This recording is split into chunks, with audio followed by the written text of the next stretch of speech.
In our TypeScript journey, we've explored how to organize simple data using arrays and tuples. Today, we're advancing to object types and enums, powerful tools for structuring more complex data and creating readable code. Object types allow you to define the shape of an object, specifying the types for its properties.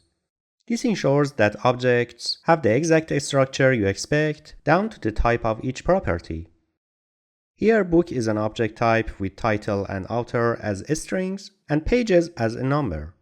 TypeScript will enforce this structure whenever you interact with a book object. For more complex or reusable object types, TypeScript offers interfaces. An interface is a way to name an object type, making it easier to reuse and manage. Using interfaces simplifies defining and using complex object types throughout your codebase, enhancing readability and maintainability. Enums, short for enumerations, allow you to define a set of named constants, making your code more readable and less error-prone by reducing the use of magic numbers or strings. Here, genre is a num with 4 possible values. Book genre uses the genre enum, making it clear that it refers to a category from a predefined list.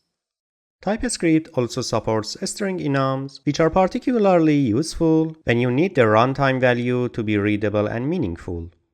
String enums keep your code self-documenting and maintain the benefits of enums, like ensuring values come from a specific set of named options. Mastering object types and enums will greatly enhance your ability to structure complex data and write clearer, more maintainable TypeScript code. They are essential tools in your TypeScript toolbox. If you found this tutorial helpful, you can get the complete course on Udemy, where you will find code assignments, quizzes, and more detailed lessons to enhance your TypeScript skills. The link is in the description below. Check it out and take your learning to the next level. Don't forget to like, subscribe, and hit the notification bell so you won't miss any updates. See you in the next video.